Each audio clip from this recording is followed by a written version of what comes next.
According to Malcolm X, education is the passport to the future, for tomorrow belongs to those who prepare for it today. Parents and students, as we prepare for back to school, let us create new workflows and set new goals that we want to achieve. We are still unsure about face-to-face classes, and though some of you may be frustrated with online schooling, turn that frustration into determination. Be so determined that you take time out to understand these online platforms so you can be better able to help your children. Yes, they need teachers, but they need you too, especially during this pandemic. Welcome to Jamaica Magazine. I'm Theodore Henry. Stay tuned as we have an informative show lined up just for you. Without a doubt, tourism is Jamaica's #1 industry, and our dedicated workers are its greatest asset. Jamaica would not be the heartbeat of the world without you. As the industry rebounds from the impact of COVID-19 pandemic, we truly need all hands on deck, yours included. Vaccination holds the hope for tourism's full recovery. In addition to COVID-19 protocols, it is the only comprehensive way to fight the pandemic and save lives. I am therefore urging every worker in the tourism and hospitality industry, in all the subsectors, including accommodation, attractions, entertainment, transportation and craft, to do your part and get vaccinated. Do it for yourself, your family, your workplace, and your community. Do it for Jamaica, land we love. Stay safe. Get vaccinated. It was announced earlier this month that a total of $230 million in central bank digital currency, CBDC, will be issued to deposit-taking institutions and authorized payment service providers during the CBDC pilot exercise, which ends in December. Find out more about the CBDC and how you can get involved next on Get the Facts.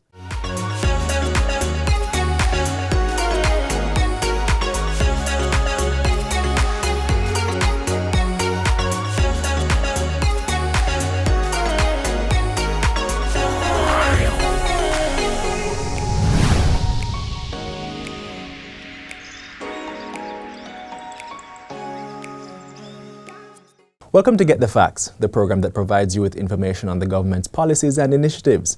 I'm your host, Vaughn Davis, sitting in for Enthros Campbell. Today we'll be talking about the introduction and use of a digital currency for Jamaica. But what is that and how will it work? We have with us Mr. Mario Griffiths, Director of the Payment System, Policy and Development Department at the Bank of Jamaica. He's here to tell us more about that and other things as well. Mr. Griffiths, welcome to the program. Thank you so much for joining us. Thank you very much, Mr. Davis, and thank you for having me. Now, first things first, Mr. Griffiths, explain to us what exactly is digital currency, and does it differ from the type of currency we're accustomed to using? Well, I like to focus on one specific angle of digital currency, and that's a central bank digital currency, just to focus our conversation. Central bank digital currency, for short, CBDC, is an advanced version of money. It's money in a digital form. So it's similar to banknotes and coins, so just call it money, I would call it that. And it will be issued by the Bank of Jamaica, and it's backed by the Bank of Jamaica, and it's also a liability of the Bank of Jamaica. So being backed by the Bank of Jamaica, does that mean it's legal tender and we can spend it accordingly? Yes, that's the intention, and we're working on ensuring that we amend the requisite legislation to ensure that central bank digital currency is legal tender. So to be clear, we will be able to conduct all the functions of money with the central bank digital currency? Yes, very clear. You know, it's similar. Let me just say CBDC is money. Okay, it's money. It's money. All right. So talk to me about the legislation and policies that will be put in place to ensure that it is protected and that, you know, people can spend it accordingly. I mentioned that we want to make central bank digital currency legal tender. So we're working on the Bank of Jamaica Act. That's the act that gives the Bank of Jamaica the authority to issue banknotes and coins in our economy. In terms of the policy, as we walk through the pilot, we will ensure that all the various policy decisions that need to be made as it pertains to central bank digital currency, we have those documented, and right now we don't know exactly what those policies will be or what it will look like, but we certainly will, at the end of the pilot, be sure to have those policies documented. So with the introduction of this kind of innovation, I can imagine there will be lots of opportunities and benefits to the financial system. So can you just talk to me about some of the benefits that will accrue from this initiative? Sure. One of the number one benefits is financial inclusion, right? We want to ensure that a wide range of persons in Jamaica, citizens, have access to cash, money. You already have it, right? But we want to make it easy and convenient for persons walking around with large sums of cash. Cash in a digital form is one way of doing that. We also want to support, improvements in our retail payment systems. We know that, banknotes, coins is a retail payment instrument, debit cards, credit cards, as well as central bank digital currency. So we want to make it one of those payment instruments, I should say. Other benefits would include we want to support the government in terms of their care program and the distribution of those, the PATH program, that's also another benefit, as well as efficiencies, a number of efficiencies for the central bank, as well as cost reductions for businesses that manage money and the circulation of money throughout the economy. So is the central bank digital currency similar to what we know as cryptocurrency? No, it isn't similar. It's different, entirely different. Okay. Right? Both are in a digital form for sure. But let me just say that a central bank digital currency is issued and backed by a central authority. In our case, it's the Bank of Jamaica. It's a liability of the Bank of Jamaica. And I want to compare that to the cryptocurrencies that exist in the market. I won't say the names, but just to say that those are issued by a private entity. It's a claim on a private entity. Right, some are not centralized, some are decentralized, and there are a number of decision makers that we would not know of or know about. But in the case of a central bank digital currency, we want persons to come to us, the Bank of Jamaica, or their, wherever they have their wallet account, or their wallet, I should say, their deposit-taking institutions, their bank, their payment service providers. So it's totally different. So, are there any risks associated with this digital currency? And if so, how do we mitigate those? I would imagine many persons, when they hear digital, it sounds some alarms bells. So how do we mitigate those risks? You're correct. There are risks. There are a number of risks. One is the anti-money laundering and countering financing of terrorism. The second risk is around data privacy and data protection. And the third, which is a big item, we believe this is a major risk, that's cybersecurity. In terms of the anti-money laundering, what we have done, we have ensured that there is intermediation where the central bank will issue CBDC to financial institutions as well as authorized payment service providers that's regulated by the Bank of Jamaica. A user, me or you, will be able to open a wallet at these institutions. We call them wallet providers. So your wallet provider will open an account for you, and they will acquire all your information as they do now for a regular deposit or bank account. So it's your know your customer information or your customer due diligence CDD. So that's your name, your address, your TRN, your photo ID. So they will hold that information. So that risk is mitigated by the existing supervisory and regulatory framework that exists now. For a regular deposit account. In terms of the data privacy and the data protection, as I mentioned, only your institution will know that you are you. They will know that you're Vaughn Davis. They will know that I'm Mario for sure, and they will have our information, and they will ensure that that is protected. Not to mention the technology that's underneath the central bank digital currency decouples the money from your identity, right? So only the institution that you open your wallet will know or be able to identify you with the money. All right. Right. Now, I understand that you're working with a central bank digital currency provider as you roll out this initiative to ensure that there's sufficient data protection and other kinds of protection. So talk to me about that process. How is that working out? That's in terms of the vendor. Yes. All right. So there's a number of steps that we took to get there. What we did last year was made a decision that we wanted to go central bank digital currency. And we had about 43 proposals because we extended an invitation to technology solution providers to, team with the Bank of Jamaica to implement a central bank digital currency. And there are a number of steps. I won't get into the details of the steps, but we had some requirements. They met those requirements at the first phase. Second phase, we did a product demonstration. And the third phase is a product simulation where we had to touch and feel the product. At the end, e-currency was the vendor that the Bank of Jamaica chose to partner with to issue the digital currency. So the Bank of Jamaica will be in full control of the technology itself. We've just partnered with a technology solution provider to support us in issuing central bank digital currency. Now, as you move towards this digital currency, is it that you will be phasing out notes, coins, etc., or will there be some kind of balance struck in that regard? We'll not be phasing out banknotes and coins. CBDC is a complement to cash. It's as cash-like as possible, so they will all coexist in the retail payments market. So you will definitely have central bank digital currency. You will also have banknotes, coins, debit card, credit cards, checks, online platforms, you name it. All right, so there's still going to be cash people. All Yes. right. Now, let me ask you this. Now, how will the introduction of this central bank digital currency, this digital currency, assist in the thrust towards making Jamaica a digital economy? As it says, as we said before, central bank digital currency is digital, right? So it's money in a digital form. We want to ensure that all transactions are in a digital form, right? We want to support the government and their digital transformation by ensuring that persons can easily access a wallet. They can easily register for a CBDC wallet. They can transact electronically using central bank digital currency. Not just, your day-to-day, but we also want you to be able to use it online. So that all depends on your wallet provider and the services that they provide to you as their customer. All right, so from an economics perspective, what impact do you imagine this will have on the value of our currency and the cost of providing money to members of the public, etc.? You've asked a question before on the, whether CBDC is similar to cryptocurrency. And Right. we know that cryptocurrencies tend to, their value tend to, I want to say, appreciate, depreciate, right? There's no steady value. But for central bank digital currency, it's 1-to-1. So if you have $1 Jamaican and you convert it to CBDC, central bank digital currency will be 1-for-1. So it's the same. And the technology affords you to, convert from central bank digital currency in a digital form back to paper form. All right, fantastic. Technology is changing our world for the better, and digital currency is one part of the change we'll have to embrace. We'll continue to enlighten you on this, but let's take a quick break and come back to learn more about this monetary innovation. Stay with us.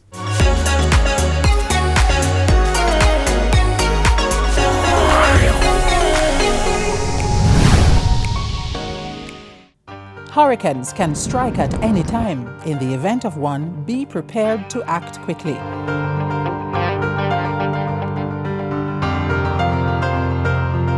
If a hurricane watch or warning has been issued, review your home disaster response plan.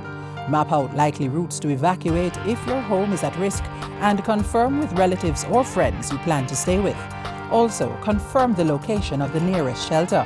Check your emergency supplies and restock if necessary. Remember, disasters do happen, so be prepared.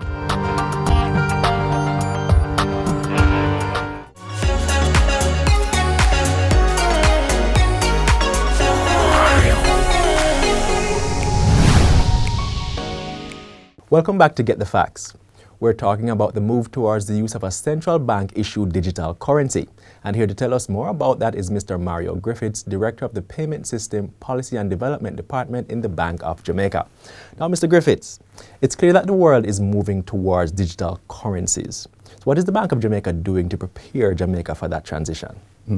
That's a very good question. I would have mentioned that we have reached out to seek the services of a technology solution provider, that's eCurrency Mint. It's a company out of Ireland, also with a location in California. But we have been doing a lot of work internally. We have set up our governance, we have our oversight committee, we have our steering committee, we have our project management center that's operating the project, and we also have our technical team that's working internally on the ground. We have also reached out to the key stakeholders that would include the telecommunication service providers. We have made contact with deposit-taking institutions, commercial banks, building societies, and merchant banks. We've also reached out to authorized payment service providers and a number of government agencies, such as the Ministry of Finance and the Public Service. We've also reached out to Tax Administration of Jamaica. We've also reached out to the toll operators because we want central bank digital currency to be used everywhere in Jamaica.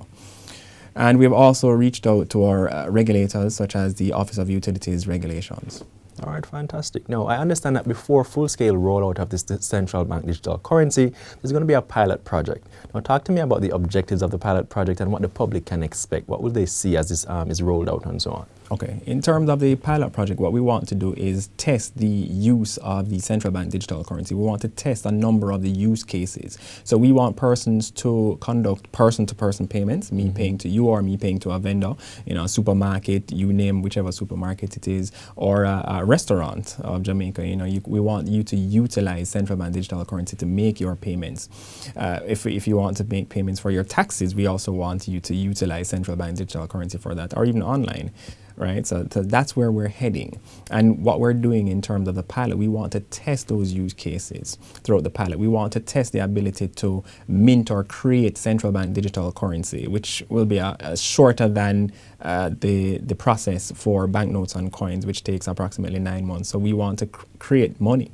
Right, in less than 15 minutes. So we want to test that in our pilot internally to the Bank of Jamaica. We also want to distribute the central bank digital currency to your wallet providers, your bank, your authorized payment service provider, who will then distribute CBDC to us as users. Now, the central bank will issue digital currency to all persons. But commercial banks and other financial institutions will also transact business with customers. So does that mean that persons will need to have a digital account with the central bank as well as a digital account with their financial institution? No. All persons need to do is have one account with their wallet provider. You don't need to have an account. Well, you won't be able to have an account with the Bank of Jamaica because we want to utilize the existing infrastructure that's in the market. We want to utilize what the banks and authorized payment service providers already have. So that's one of the reasons why we chose eCurrency as our vendor, because they can leverage the existing systems that's in our economy.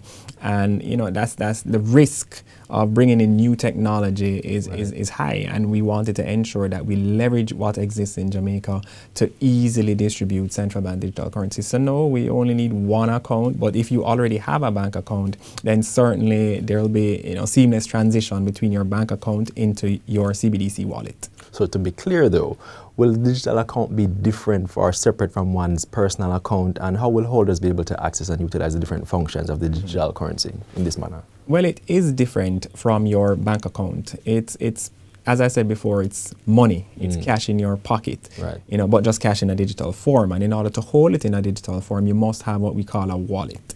And that makes you a wallet holder. Now, the difference is it's not a bank account, because a bank account attracts interest, right? A bank account is a liability on a commercial bank. In the case of central bank digital currency, it is a liability of the central bank, and it's money in your pocket. Money in your pocket doesn't earn interest, right? Money in your wallet doesn't earn interest. Yeah. So we want to ensure that we replicate banknotes and coins, or money, as easily, as best as possible. As we close, talk to me about the naming competition that you're introducing for the CBDC digital currency. Talk to me about that. Sure.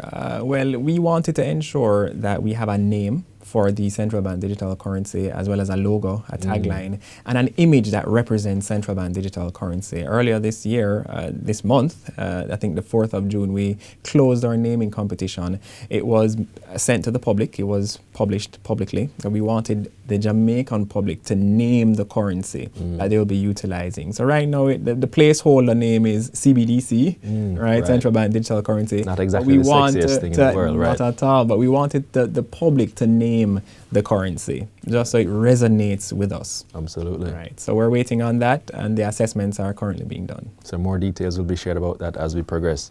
Yes, it will. All right. So I'm gonna give you the last word, Mr. Griffiths. Just once again, give me a recap of the benefits of introducing this central bank digital currency to members of the public. Just make your pitch to them to let them really embrace it and make it their own as Jamaicans. Sure. Thanks. But let me start by saying central bank digital currency is money, but it is money in a digital form. And because it's digital, it has to be placed in our wallet. But the benefits are certainly great. The benefits is the costless nature. We want it to be at zero cost to the end user, similar to banknotes and coins or money in your pocket. We also want it to be convenient. No longer will you need to walk around with large sums of cash. It will all be digital. You can walk to your corner shop and make a payment. And if it is that you don't want to walk and you want to pay somebody remotely from wherever you are for goods and services, you can do so with a central bank digital currency.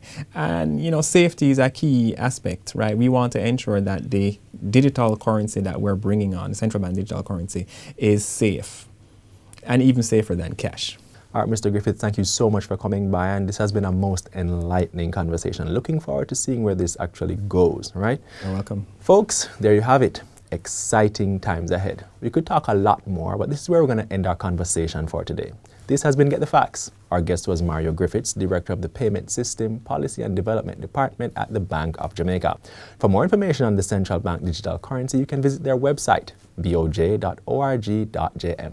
Until next time, when Get the Facts brings you, as always, more important information, I'm Vaughn Davis. Thank you for watching, and do take care.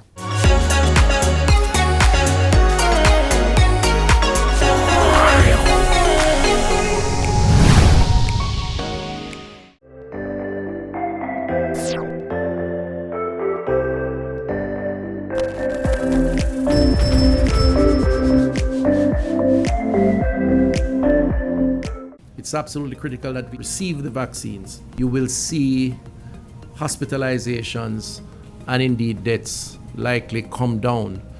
And so there is a lot of value to be gained by getting as many vulnerables on board as possible. So tell your mothers, tell your aunts, listen out for yourselves if you're over 60, and take the vax, because the vax is what will help you to guard against the COVID virus, and indeed help your relatives, your friends, those who you come in contact with, for the same benefit.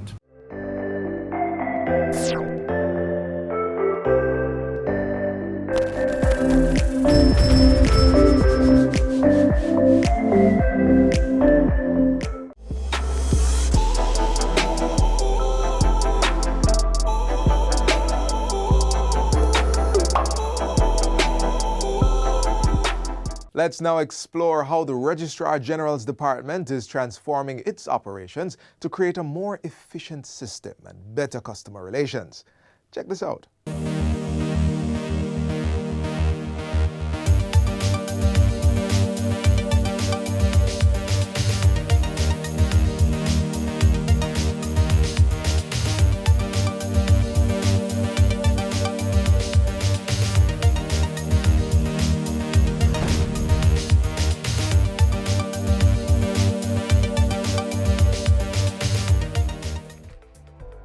Its genesis is 1664, when all registers containing transcripts of births, baptisms, marriages, and deaths were kept by the Church of England.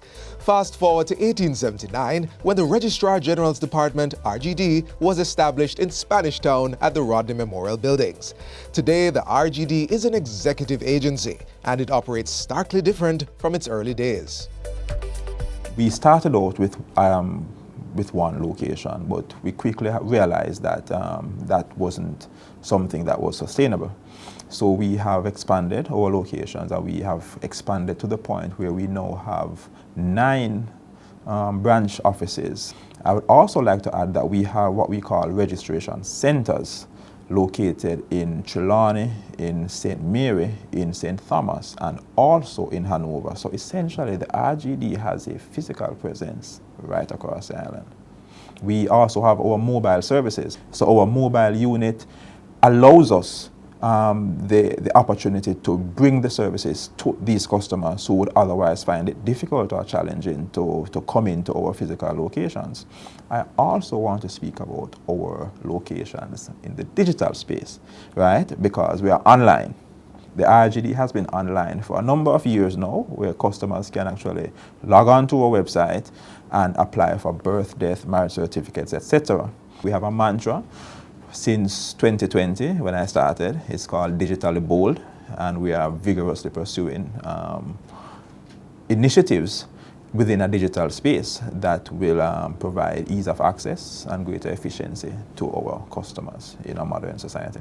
In 2001, I believe, we started issuing computer-generated certificates.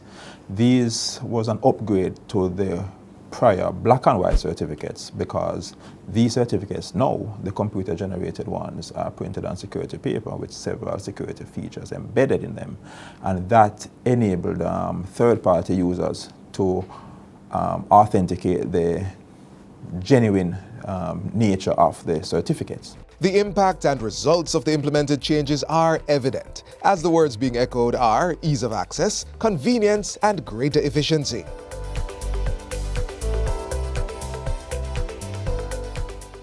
The RGD representative came to me when I just had baby. She asked me what was the baby's name, what was my name, where did I live, and all of that information about me.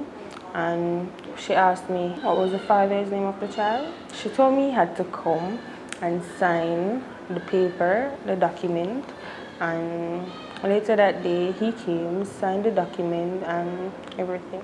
She gave me a piece of white paper and told me that at a later date I can apply for the original birth certificate for free. It was very convenient and very simple and very easy. I really like the simple process. The RGD thought that if we were able to go to where the mothers were giving birth, right, and offer the registration at that time, then it would improve our coverage numbers. And that was what we realized. Our coverage numbers jumped to upwards of 97%. That's where we are now. You know, with the marriage certificates, though, you have to wait to ensure that your officiant has submitted their part of the receipt to the Registrar General's department. Once we knew that that was done, I was able to just go online, enter the information that we were given, you know, pay for my 2 copies online, and then go and collect. I really, really enjoyed the convenience and ease of using the online application services available from the Registrar General's department. In 2020, we doubled, right? Let me repeat that. We doubled the number of services that we offer online, right? This was largely, I would say largely, because of the COVID-19 pandemic, you know, but out of every adversity comes some opportunity, and we seized the opportunity to expand our online service delivery offerings. So at this point, I'm happy to say the RGD, the entire RGD team, we're all in modernization mode with a digital focus. The future looks bright for the RGD, the future looks bright for civil registration. We have a number of initiatives coming on stream. I want to say that we intend to be offering digital birth certificates in short order. Another major initiative, and something I am personally excited about, is the linking of vital events. Now, when we link a vital event, what we are doing is explicitly linking someone's birth to their marriage and ultimately to their death. So we're always trying to satisfy our customers. Ideally, what I want is customers to be able to do business with the RGD from the comfort of their living room. What are we talking about here? A first-class customer service experience. The Registrar General Department's growth and development has impacted its customers in a positive way. It continues to improve on accessibility and efficiency, with even more plans in place for the future of Jamaica and Jamaicans, at home and abroad.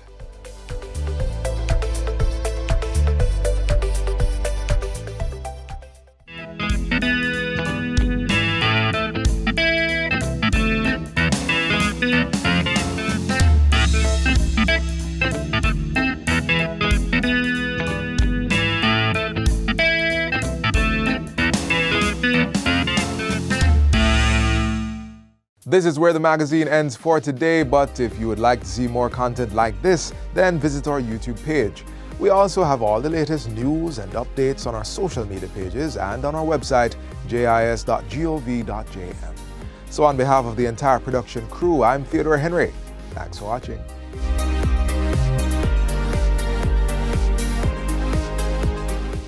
This has been a production of the Jamaica Information Service, the voice of Jamaica.